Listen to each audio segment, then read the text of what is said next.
ঢাকা 13-তে আল্লামা মামুনুল হক সাহেবই বিজয়ী হবেন ইনশাআল্লাহ। আসসালামু আলাইকুম রহমতুল্লাহি ওয়া বারাকাতুহু। দেশ এবং দেশের বাইরে থেকে যেখান থেকে আমাদের এই ব্লগটি দেখতেছেন সকলকে জানাই শুভেচ্ছা। যদি আপনি ইউটিউব থেকে দেখে থাকেন তাহলে অবশ্যই আমাদের ইউটিউব চ্যানেলটি সাবস্ক্রাইব করে পাশে থাকবেন। আর যদি পেজ থেকে দেখে থাকেন তাহলে আমাদের এই পেজটি ফলো করে পাশে থাকবেন। তো বন্ধুরা বলতেছিলাম, ঢাকা 13 আসনে একদিকে ববি হাজ্জাজ আর একদিকে আমাদের নেতা, আমাদের ইমান দীপ্ত করা সেই নেতা আল্লামা মামুনুল হক সাহেব। দেখুন, যখন রাত্র 11টা বেজে গেছে তখনই 80 কেন্দ্র থেকে মামুনুল হক সাহেবের ঘোষণা আসছে এনটিভি থেকে যে মামুনুল হক সাহেবই ঢাকা 13-তে এমপি হবেন। মামুনুল হক সাহেবে 3 গুণ ভোটে মামুনুল হক সাহেব এমপি হবেন। ববি হাজ্জাজ এই আসনে কোনো ভোট পাবেন না, তিনি ফেল করবেন। যখন এমনটা খবর আমরা পেয়েছি, তো এই খবর পেয়ে আমরা মাঝে ছড়াছড়ি করলাম। অনেক ভিডিও আমাদের সামনে আছে যে মামুনুল হক সাহেবই এমপি হবেন ঢাকা 13-তে, আর কোনো প্রার্থী এখানে চলবে না, অর্থাৎ ববি হাজ্জাজের কোনো প্রার্থী নাই, এখানে ববি হাজ্জাজ ফেল করবে।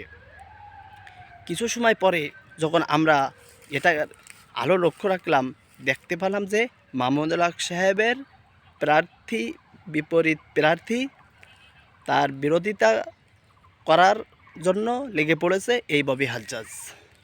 কারণ মামুনুল হক সাহেব অনেক ভিডিওই আমাদের এই বার্তা দিয়েছে যে আপনাদের সহযোগিতা এবং আপনাদের সাপোর্টে ইনশাল্লাহ আমি আগামীর নেতা হিসেবে আপনাদের কাছে থাকব। যখন এটা আমরা শুনলাম তখন আমরা সকলেই এই ঢাকা 13 আসনে মামুনুল হক সাহেবের জেতার জন্য আমরা সর্বোচ্চ চেষ্টা করছি। দেখুন, অনেক ভিডিওতে আছে মামুনুল হক সাহেবের জয় খবর আসছে আর সকল সিজদায় পড়ে গেছে, কিন্তু এই এক দল এই ধানের শীষে পক্ষে নিয়ে আজ মামুনুল হক সাহেবের পরাজয় বরণ করে দিল। মামুনুল হক সাহেব প্রত্যেকটাই কেন্দ্রেই তিনি সবচাইতে বেশি ববি হাজ্জাজের থেকে বেশি ভোটে এগিয়ে আছেন।